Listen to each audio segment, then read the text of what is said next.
पास question number 11 है। Question number 11 में कह रहा है कि असर्शन में in a balance chemical equation total mass of reactant is equal to total mass of product. ये हमारे पास एकदम ट्रू स्टेटमेंट है। किसी भी बैलेंस्ड केमिकल इक्वेशन में जितना रिएक्टेंट का मास होता है उतना ही प्रोडक्ट का मास होता है। ये हमें असर्शन में दिया गया है। अब इसके रीजन में कह रहा है कि मास can neither be created nor be destroyed during a chemical change. तो ये भी हमारे पास एक ट्रू स्टेटमेंट है, यानी कि दोनों स्टेटमेंट ट्रू है। एक केमिकल रिएक्शन में मास ना ही बनता है ना ही डिस्ट्रॉय होता है।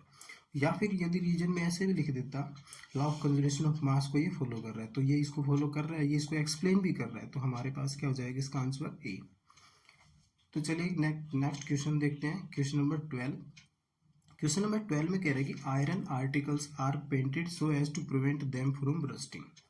ये एकदम राइट स्टेटमेंट है कि हम आयरन को क्या करते हैं, रस्टिंग से बचाने के लिए उसके ऊपर पेंट कर देते हैं।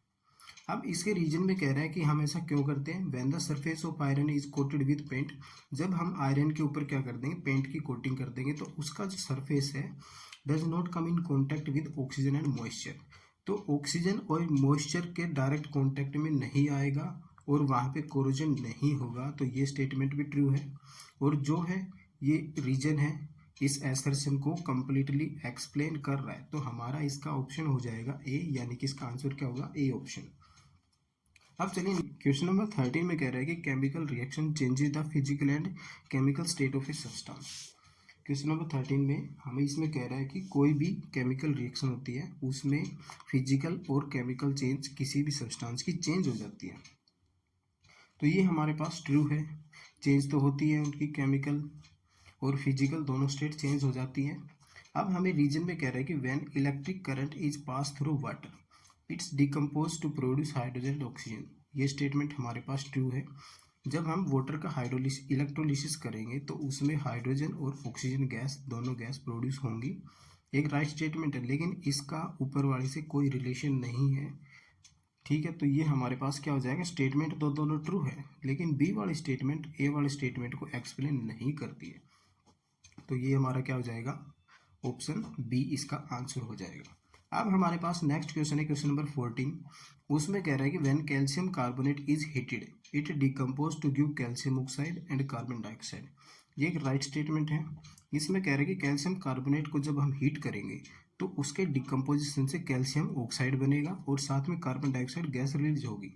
ये एक राइट स्टेटमेंट है।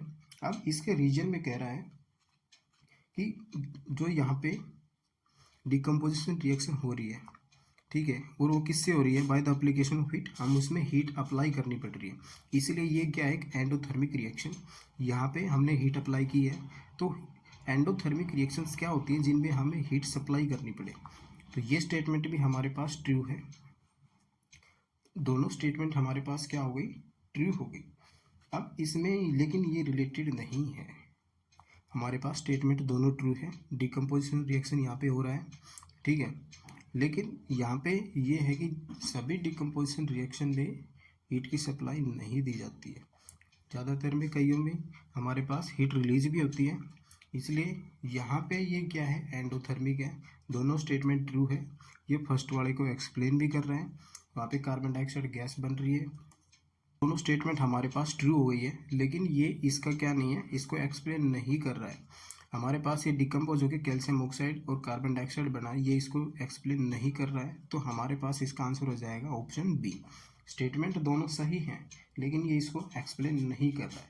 अब हमारे पास नेक्स्ट क्वेश्चन है क्वेश्चन नंबर 15, जिसमें हमें दे रखा है कि zinc react with sulphuric acid to form zinc sulphate and hydrogen gas and it is a displacement reaction.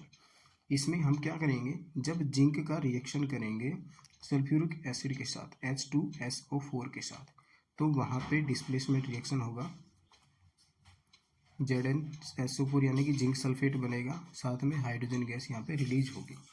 तो ये जो रिएक्शन हुआ है हमारे पास डिस्प्लेसमेंट रिएक्शन है। यहाँ पे जिंक ने हाइड्रोजन को यहाँ से रिमूव किया है, डिस्प्लेसमेंट रिएक्शन है। अब इसके रीजन में कह रहे हैं कि zinc react with oxygen to form zinc oxide. अब इसमें एक अलग रिएक्शन दे दिया कि जिंक रिएक्शन करेगा ऑक्सीजन से और वहाँ पे प्रोड्यूस होगा जिंक ऑक्साइड। ये भी एक राइट स्टेटमेंट है, दोनों ट्रू स्टेटमेंट है, लेकिन दोनों एक दूसरे को एक्सप्लेन नहीं कर रही है, इसलिए हमारा आंसर क्या हो जाएगा यहाँ पे बी। स्टेटमेंट दोनों राइट हैं लेकिन ये इसको एक्सप्लेन नहीं कर रही है। अब हमारे पास नेक्स्ट है क्वेश्चन नंबर 16, जिसमें एसर्शन गिवन है chips manufactured usually flushed bags, यहाँ पे एफ आएगा, flushed bag of chips with gas such as nitrogen to prevent the chips from getting oxidize. यानी कि जो भी चिप्स वगैरह के पैकेट आते हैं उनके अंदर नाइट्रोजन गैस डाली जाती है, ठीक है, किसको, ताकि उनका ऑक्सीडेशन ना हो, यानी कि रैंसिडिटी से बचाने के लिए हम उसमें क्या डालते हैं, नाइट्रोजन गैस। और ये एक राइट स्टेटमेंट है। अब इसके रीजन में कह रहा है कि जो हमने यहाँ पे उसके अंदर नाइट्रोजन गैस डाली है उसकी वजह से this increase the taste of chips, क्या इससे उसका टेस्ट इंक्रीज होगा, यानी कि ये यहाँ पे कह रहा है कि इससे उसका टेस्ट बढ़ जाता है और हेल्प इन डाइजेशन, ये उसके डाइजेशन में हेल्प करता है। नहीं, ये एक फॉल्स स्टेटमेंट है। नाइट्रोजन गैस ऐड करने से चिप्स के पैकेट के अंदर ना ही तो उसका टेस्ट बढ़ाता है, ना ही उसके डाइजेशन करने में हेल्प करता है। तो हमारे पास क्वेश्चन नंबर 16 जो है इसका आंसर हो जाएगा हमारे पास ऑप्शन सी, यानी कि एसर्शन ट्रू है लेकिन उसका रीजन जो है वो फॉल्स है। अब हमारे पास नेक्स्ट क्वेश्चन है क्वेश्चन नंबर 17, इसमें लिखा है कि exposure of silver chloride to sunlight for a long duration turns grey due to formation of silver by decomposition of silver chloride. यानी कि जैसे हम सिल्वर क्लोराइड को सनलाइट में रखेंगे लंबे समय के लिए तो वो धीरे धीरे डिकम्पोज हो जाएगा, सिल्वर अलग हो जाएगा, क्लोरीन गैस अलग हो जाएगी और उसका कलर हो जाएगा ग्रे कलर। तो एक राइट स्टेटमेंट है, ऐसा होता है, यानी फोटोलाइटिक डिकम्पोजिशन रिएक्शन हमारे पास है ये। अब इसमें कह रहे हैं in this process sublimation of silver chloride take place. Sublimation तो नहीं होता है, इसलिए हमारे पास एक फॉल्स स्टेटमेंट है, मेटल का सब्लिमेशन यहाँ पे नहीं होता है। तो हमारे पास ऑप्शन हो जाएगा assertion is true but reason is false. अब हमारे पास नेक्स्ट क्वेश्चन है, इसमें कह रहे हैं rusting of iron metal is the most common form of corrosion. ये एक राइट स्टेटमेंट है। जो रस्टिंग ऑफ आयरन हमें बिल्कुल आसानी से देखने के लिए मिलता है, कोरोजन का एक अच्छा एग्जांपल है। इसमें आगे कह रहा था effect of rusting of iron can be reversed if they are left open in sunlight. क्या हमारे पास कोई ऐसा आयरन है जिसकी रस्टिंग हो रखी है, हम उसको वापस से खुले मैदान में छोड़ देंगे या फिर सनलाइट में छोड़ देंगे तो क्या ये रिवर्स हो जाएगा? ये रिवर्स नहीं होगा। तो ये हमारे पास एक फॉल्स स्टेटमेंट है। इसका आंसर भी हमारे पास सी आएगा, यानी कि एसर्शन सही है लेकिन रीजन उसको एक्सप्लेन नहीं कर रहा है, रीजन गलत है। क्वेश्चन नंबर 19 में कह रहा है कि AgBr silver bromide is use on photographic and x ray film. ये ट्रू स्टेटमेंट है, AgBr फोटोग्राफी में यूज किया जाता है। अब आगे कह रहा है कि AgBr is photo sensitive and change to Ag and bromine in presence of sunlight. ये भी हमारे पास एकदम राइट स्टेटमेंट है कि सिल्वर ब्रोमाइड जो है सनलाइट की प्रेजेंस में डिकम्पोज होकर सिल्वर और ब्रोमीन बनाता है, डिकम्पोजिशन रिएक्शन होता है। ये ट्रू स्टेटमेंट है। अब इसमें ट्रू स्टेटमेंट है और सेकंड वाला फर्स्ट वाले को ही एक्सप्लेन कर रहा है कि उसमें ऐसा क्या होता है, उसमें यही होता है फर्स्ट। तो हमारा इसका आंसर हो जाएगा ऑप्शन नंबर ए। अब हमारे पास नेक्स्ट क्वेश्चन है क्वेश्चन नंबर 20 में कह रहा है कि magnesium ribbon keeps on burning in atmosphere of nitrogen. जो मैग्नीशियम रिबन है कंटिन्यू बर्न होता रहेगा in atmosphere of nitrogen, true statement है। लेकिन अब नेक्स्ट रीजन में कह रहे हैं magnesium reacts with nitrogen to form magnesium nitride. ये भी एक करेक्ट स्टेटमेंट है और ये कम्बिनेशन रिएक्शन होता है, मैग्नीशियम और नाइट्रोजन मिलकर मैग्नीशियम नाइट्राइड बनाते हैं। दोनों सही हैं। और ये फर्स्ट वाले में क्या होगा, जो मैग्नीशियम को हम नाइट्रोजन में बर्न कर रहे हैं यानी कि नाइट्रोजन के साथ रिएक्ट करवा रहे हैं, तो ये नीचे वाला ऊपर वाले को ही एक्सप्लेन कर रहा है। तो दोनों हमारे पास इसका आंसर क्या आ जाएगा ए। दोनों स्टेटमेंट सही है और सेकंड वाली स्टेटमेंट फर्स्ट वाले को ही एक्सप्लेनेशन है। अब हमारे पास नेक्स्ट क्वेश्चन है क्वेश्चन नंबर 21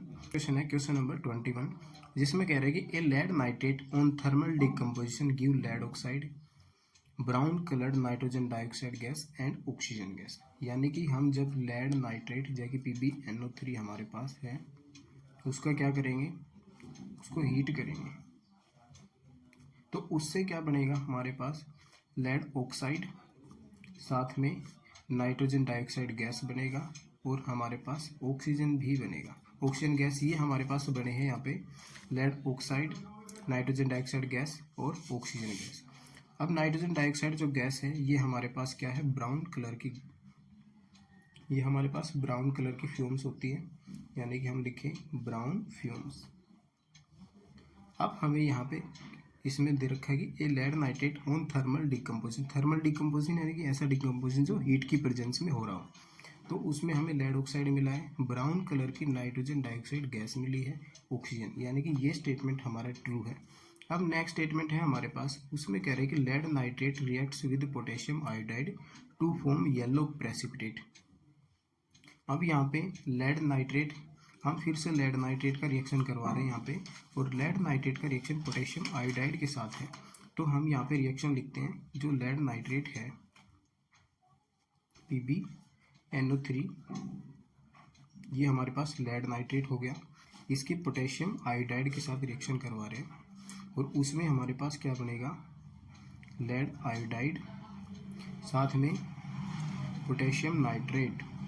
तो ये हमारे पास रिएक्शन हो गया, और ये जो लेड आयोडाइड हमारे पास बना है PbI2, ये हमारे पास येलो PPT होगा, यानी कि येलो कलर का प्रेसिपिटेट बनेगा।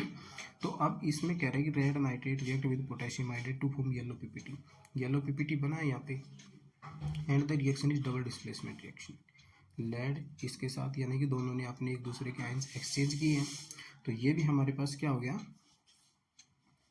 एक राइट स्टेटमेंट है। दोनों स्टेटमेंट हमारे ट्रू हैं, लेकिन फर्स्ट वाला सेकंड वाले को एक्सप्लेन नहीं कर रहा है, इसलिए हमारा करेक्ट ऑप्शन हो जाएगा बी, यानी कि स्टेटमेंट दोनों सही हैं, लेकिन जो हमारा रीजन है एसेशन को एक्सप्लेन नहीं कर रहा है।